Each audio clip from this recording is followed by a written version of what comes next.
Students, आज आपण principle of superposition of waves हा जो पॉइंट आहे तो डिस्कस करणार आहोत. पहिल्यांदा आपण principle of superposition of waves काय आहे ते समजून घ्या.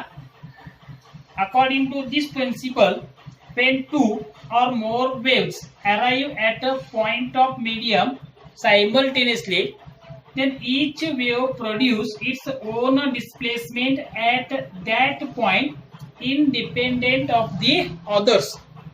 But the resultant displacement at that point is equal to the vector sum of the displacement produced by the each wave.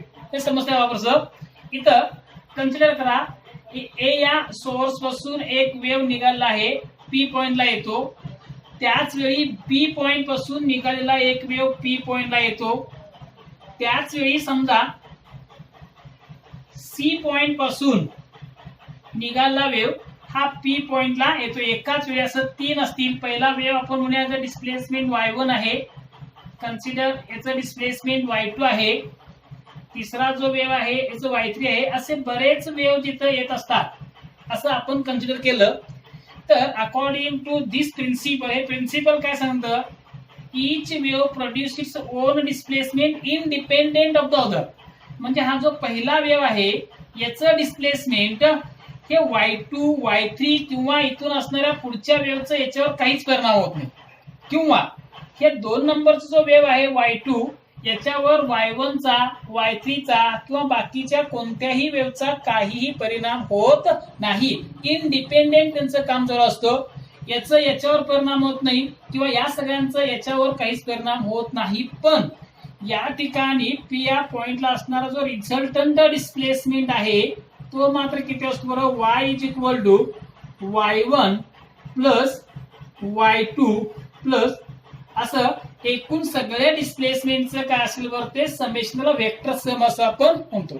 This is the principle of superposition of waves. आता मी एक सोप्या भाषेमध्ये समजून समजा एखादा म्युझिकल कार्यक्रम चालू असेल तर त्यावेळी त्या वेगवेगळ्या म्युझिकल इन्स्ट्रुमेंट पासून बरेच वेगवेगळे प्रकारचे साऊंड वेव्ह आपल्या कानापर्यंत एकाच वेळी येतात.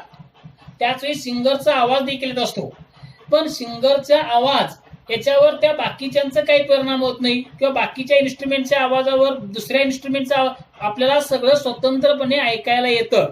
यालाच म्हणतो आपण principle of superposition of waves. आपण सुपरपोजिशन ऑफ वेव्स बघितलं.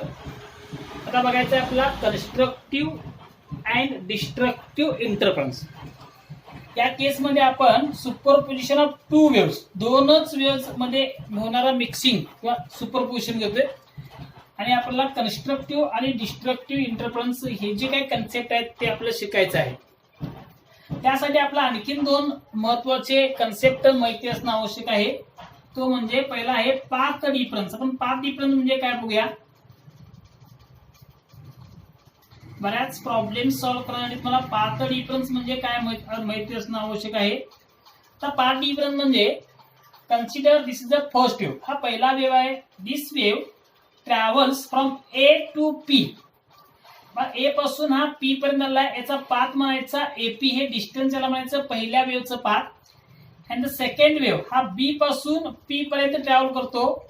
बी पी हे जे डिस्टन्स आहे त्या डिस्टन्सला म्हणतो आपण path of the second wave. ह्या दोन्ही पाथ मधला जो डिफरन्स आहे त्याला म्हणतो आपण पाथ डिफरन्स. दॅट इज दुसऱ्या वेव्हचा पाथ आहे बी पी मायनस पहिल्या वेव्हचा path A P. This is called as path difference. त्याला आपण जनरली एक्स असं डिनोट करतोय. कळालं तुम्हाला पाथ डिफरन्स म्हणजे काय. पाथ डिफरन्स म्हणजे सिंपली दोन वेव्हजनं जे काय डिस्टन्स ट्रॅव्हल केलं आहे त्यांच्यामधला डिफरन्स, फरक म्हणजे पाथ डिफरन्स. त्यानंतर पाथ डिफरन्स वरून आपल्याला फेज डिफरन्स कॅल्क्युलेट करता येतो. त्याचा मी डायरेक्ट आता फॉर्म्युला होतोय. नेमका फेज म्हणजे काय यासाठी आपण दुसरं एखादा व्हिडिओ तयार करून दाखवतोय. आता फेज डिफरन्स आपला पाथ डिफरन्स जर माहिती असेल तर त्याच्यावरनं फेज डिफरन्स काढता येतो. Phase difference is equal to येणार 2 pi x upon lambda. X म्हणजेच पाथ डिफरन्स लॅमडा म्हणजे जे आपण वेव्ह घेतलाय त्याचं वेव्हलेंथ आणि 2π हा कॉन्स्टंट आहे. तर हा जो फॉर्म्युला आहे, this formula use to calculate phase difference from the path difference. Path difference वरनं हा फेज डिफरन्स कॅल्क्युलेट करण्यासाठी आपल्याला या फॉर्म्युल्याचा उपयोग होईल.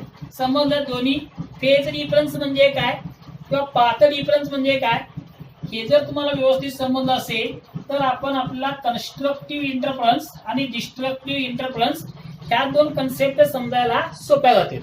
ओके, तर आपण आता बघूया कन्स्ट्रक्टिव्ह इंटरफरन्स म्हणजे काय असतो.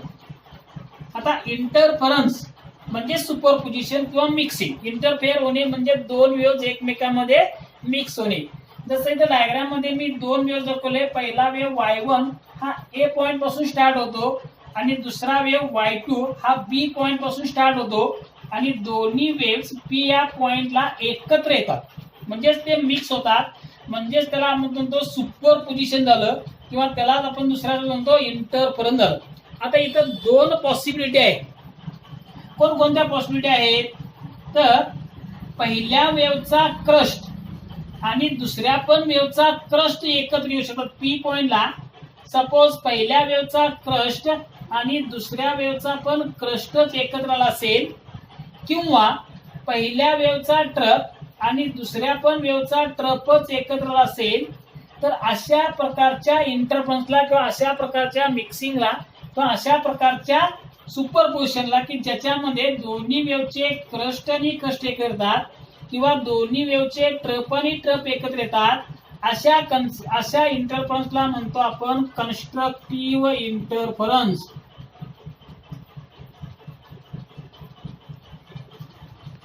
समजतंय कन्स्ट्रक्टिव्ह इंटरफरन्स म्हणजे काय.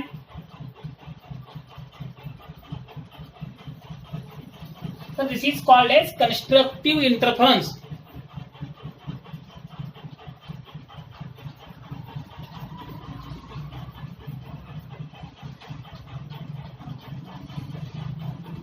ओके, तर हे कन्स्ट्रक्टिव्ह इंटरफरन्स कधी होतं त्याला एक सायंटिफिक किंवा आपला एक फॉर्म्युला आहे. असं कन्स्ट्रक्टिव्ह इंटरफरन्स होण्यासाठी जे दोन वेव्हज एकमेकांमध्ये मिक्स होतात त्यांचा जो पाथ डिफरन्स आहे हा पाथ डिफरन्स 0 किंवा लॅमडा किंवा 2 lambda dot up to n lambda म्हणजेच इंटिग्रल मल्टिपल ऑफ लॅमडा असणं आवश्यक आहे. एन ची व्हॅल्यू इथं 0, 1, 2 असं होईल.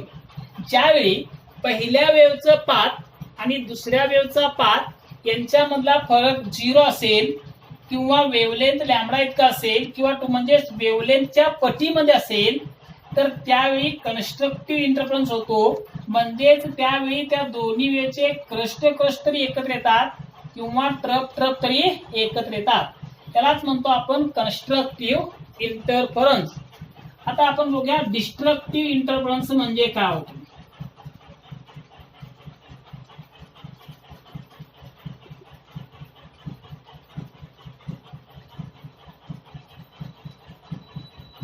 बरोबर याच्या उलट होईल. समजा पहिल्या वेव्हचा क्रस्ट आणि दुसऱ्या वेव्हचा ट्रप किंवा पहिल्या वेव्हचा ट्रप आणि दुसऱ्या वेव्हचा क्रस्ट असं जर एकमेकांवर ओव्हरलॅप होत असेल तर अशा केस मधल्या किंवा अशा इंटरफरन्सला म्हणतात डिस्ट्रक्टिव्ह इंटरफरन्स.